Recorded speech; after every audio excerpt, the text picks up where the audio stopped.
Breakfast, anyone?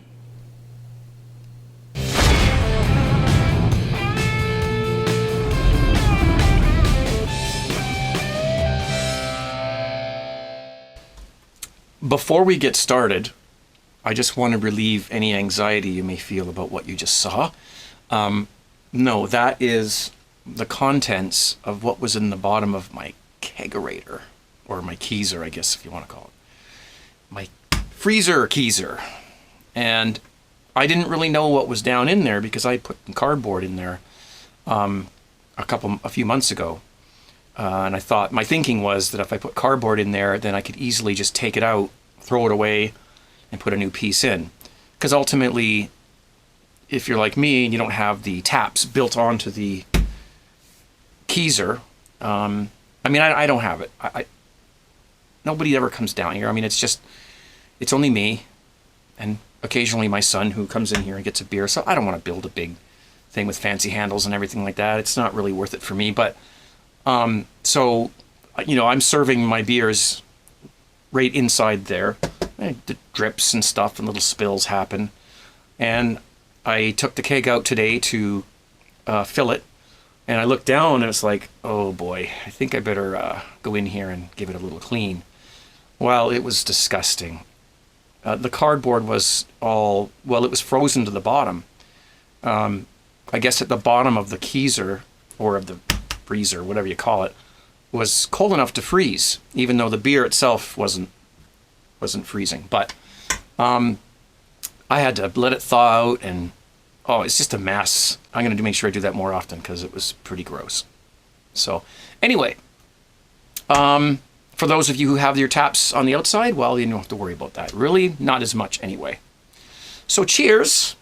And I have a very cloudy beer here, and that's because I screwed up when I was kegging earlier today. So I'm not really going to be drinking this, too soon, but I did pour a glass just for this. And it's just a pre-hopped kit, because I'm not sure if you remember last week, I had been sick, and then I got better over the weekend, and then early this week I got sick again. This time it was more of a stomach thing. I had a slight low-grade fever, and oh man. So I hope it's all over with now. I feel much better now. I was cold and I couldn't get warm. I cranked up the heat. And so I haven't had time to do a lot of brewing. I actually had to spend some money on beer the last couple days, and finally got this beer into the keg.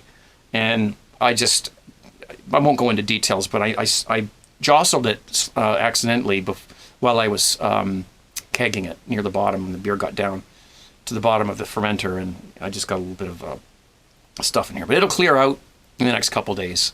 So let's see what it tastes like.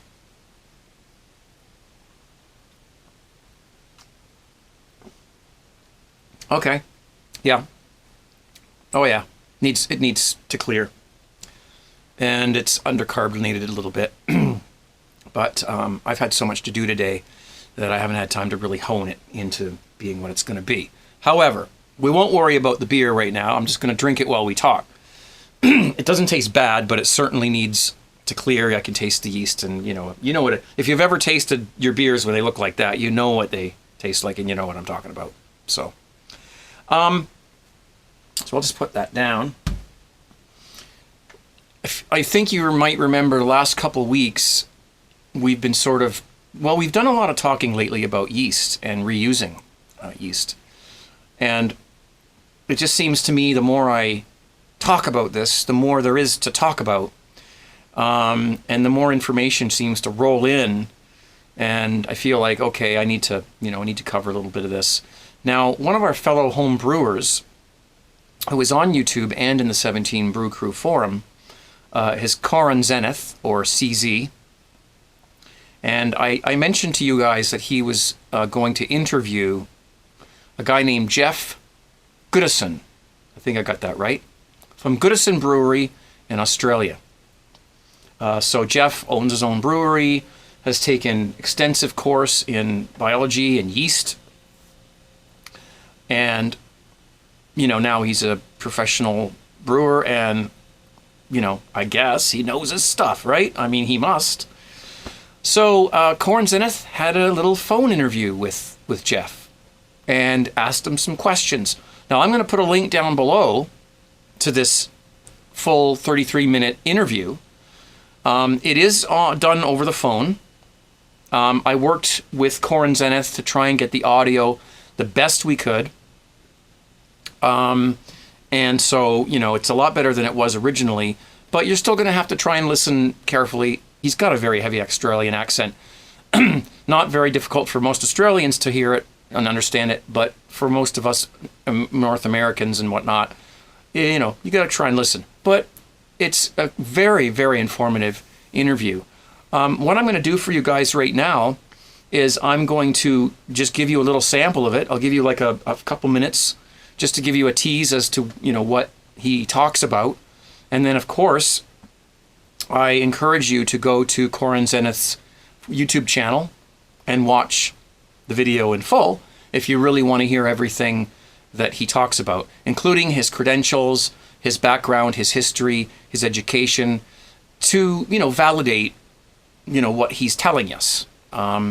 This guy didn't just get his brewing license out of a Cracker Jack box, okay? He kind of knows what he's doing. So let's take a listen to just a small portion of this right now. One of the things which interested me most, obviously, when I was down there recently, was I got into a little bit of a brief discussion with you just about, the science of yeast, and just how, obviously, it's, without the yeast we wouldn't have our beer, so you've got to respect it. Knowing a little bit about it is always beneficial, even if you're just a backyard amateur craft home brewer like myself and like a lot of my mates are. I've been really getting into yeast and just trying to discover a little bit more about it. Now, you obviously have a fair bit of passion behind you and obviously a fair bit of knowledge, a heck of a lot more than I do. I started having a brief discussion with you about the fact that I've been reusing my yeast. Because I'm up to 12 now, I think I mentioned something to you about, how long do you think you could use, yeast for? And you said something very interesting, and that's the thing, that's what I want to get at, because a lot of people in the community now are really starting to explore this experiment of reusing their yeast because they're saving money. And they're producing very good beer without having any issues at this point in time. And 12 batches is pretty good from one packet of yeast. The interesting thing about yeast is you have a mother cell, obviously, and the mother cell buds and produces a daughter cell. So this happens basically during fermentation. And what happens is when the mother cell produces the daughter cell gets a scar on the cell wall where the daughter cell pops off, but the daughter cell doesn't have a scar. In theory, the actual age of your yeast slurry, if everything's done beautifully, will never change. So you can go on forever and a day and get those nice, juicy young daughter cells in the middle. And I suppose the caveat is always, if the yeast is infected, then don't use it. But if you've got no choice, then you can wash it in an acid solution, which does kill any bacteria present. But if it's not infected, you don't need to wash it. But for the home brewer, I would thoroughly encourage them to play around, because you can get some fantastic results and also save money. And at the end of the day, beer is about economics. So, I find it very interesting.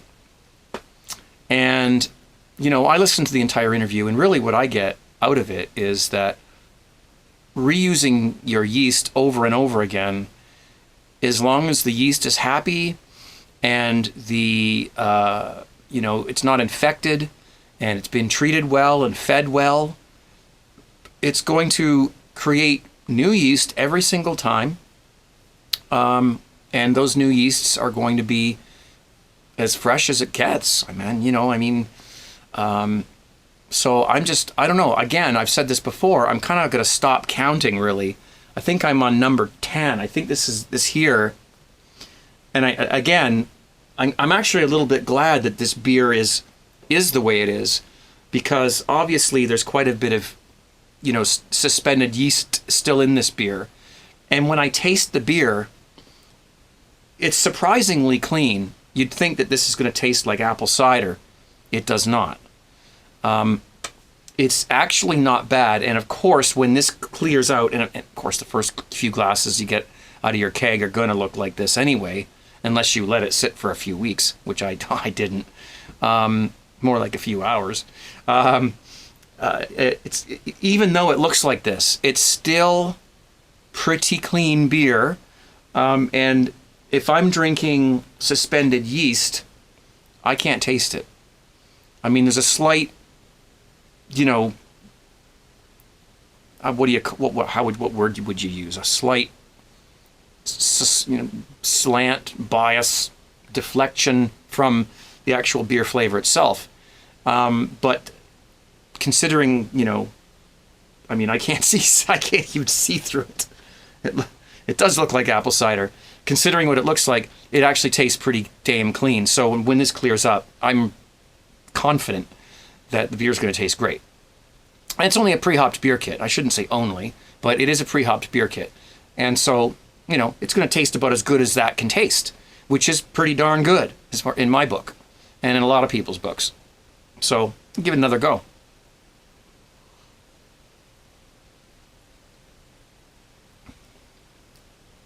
Yep. I can taste the yeast, but it's no problem, really. It really is a good, clean yeast strain. Now, you can do this with any yeast strain out there. I did mention that this happens to be a USO 5 strain. It was a package that was over a year past its best before, and it's still going strong. You can do this with any yeast. I wouldn't suggest you just pick that particular one. Maybe go out and get an expensive yeast and try to, recycle it a few times. Now, the thing that worries me, and I do genuinely, have a concern about this, is that, and I think I mentioned this before, but it's fun to do this and it's fun to reuse your yeast and it does save you money.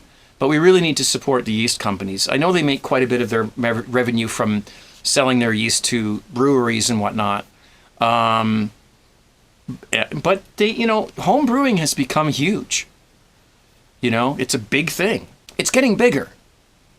And these yeast companies, they need to make their money off of us. So, if you've got room in your fridge, maybe get a few different strains going and see what happens. And, but I certainly, myself, I'm still going to buy yeast. When I get a kit from, say, wherever, if you buy your box of stuff, whether it's a brewer's best or, something that your homebrew supplier puts together themselves in a box, I will be ordering the yeast with it. I'll pay the $2.99 or the $7.99 or whatever it is for a fresh thing of yeast, especially if that yeast is tailored for that particular beer style. I'm not going to do an English porter, and just throw in my recycled, USO 5. All right. I'm obviously going to get the yeast that I would normally get with that particular beer style. In my case, I kind of prefer the, I can't remember. Well, anyways, it's a Danstar Nottingham, I believe. Yes, it is. I use a Nottingham yeast every once in a while. If I'm making an English bitter or a porter or something like that. Perhaps a stout or whatever.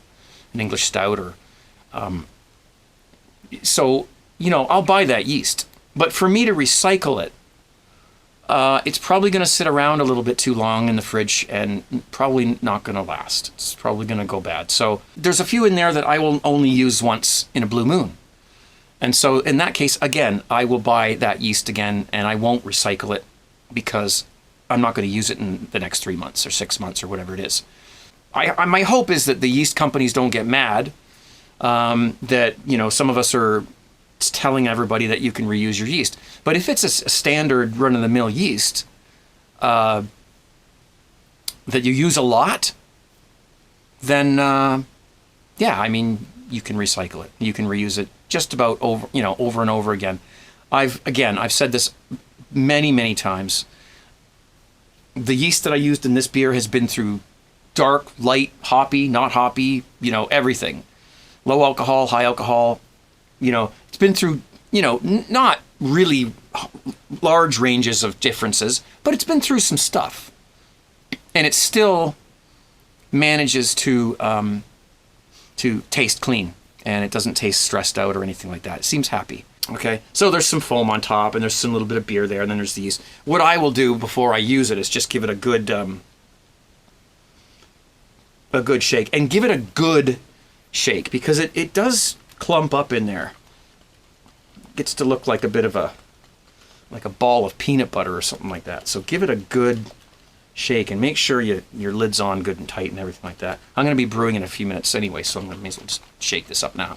Let's suppose you live somewhere where it gets really hot in the summer, and you can't really control the temperature. You don't have a temperature chamber or anything like that. You know, if you just use the same yeast over and over and over again, from the winter up through spring into the summer, if you brew enough, it seems to me, from what I'm getting from this, is that yeast will slowly get used to the increases in temperature. And so when that mother yeast cell spits out its daughter cell, okay, that daughter cell will brew in that new situation if it's a slightly higher temperature. And we've talked about adaptation and mutation, and there's been some back and forth with a few different people on different videos, and I'm not going to really try to define these things or start splitting hairs and, you know, in terms of terminology, or, you know, what this means, or what word we should use or whatever.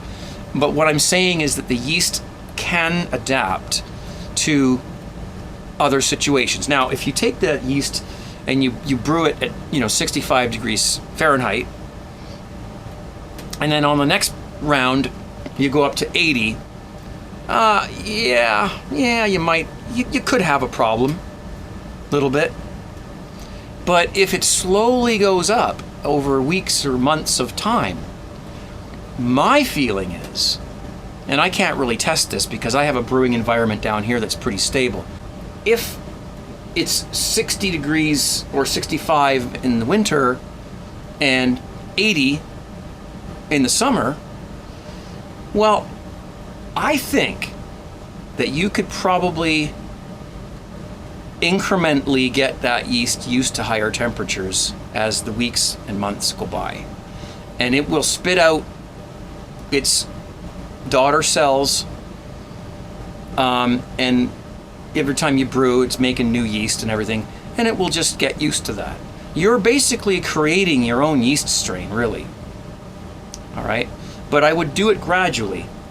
I wouldn't take a yeast that brewed a 65 degree Fahrenheit beer and then throw it into an 80 Fahrenheit batch. That could be a bit of an issue.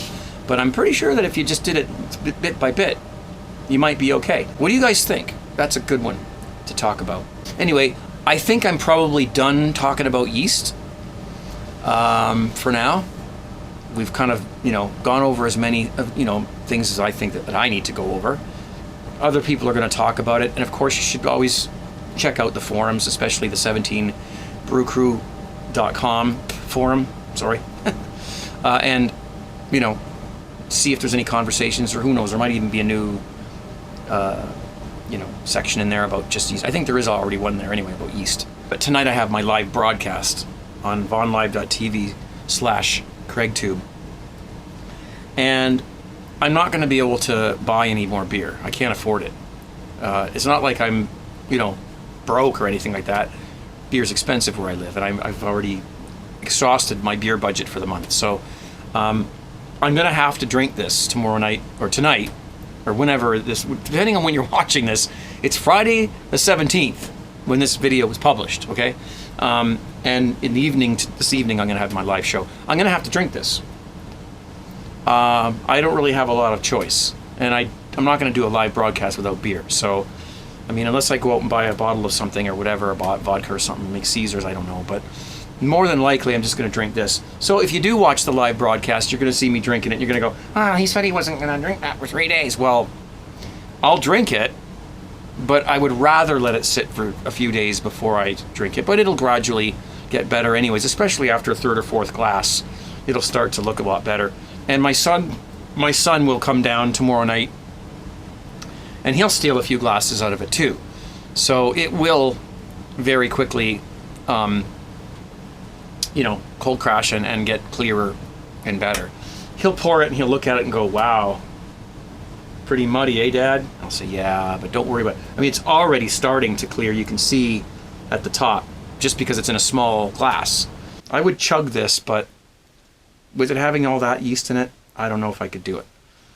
But, hey, yeast is good for you. Anyway, it's got is it vitamin E or D or something in it? Again, down there. See how sneaky I am? Getting you guys, I'll say all kinds of controversial stuff, and we'll get more comments down there because that helps the video, right? Is that my method? Is that the method to my madness? No, not really, but I'm always happy to read the comments, and I do read them, and get your feedback. So let me know what you think about everything I talked about in this video. Give it a thumbs up if you like it, and I will see you Friday night, tonight. VonLive.tv/CraigTube. Got some great tunes lined up. You don't have to sign in. You don't have to log in. Just listen. Just put it on. Maybe brew some beer while you're listening to it. But if you do sign in, you can make requests. You can call me on Skype. We'll have a conversation on Skype if you like. And you can chat with all the great people in the chat room. It's a lot of fun. All right? I've been doing it for over 6 years now, and I'm comfortable with it. It's a lot of fun for me and for the people that are there too. All right? Cheers, guys.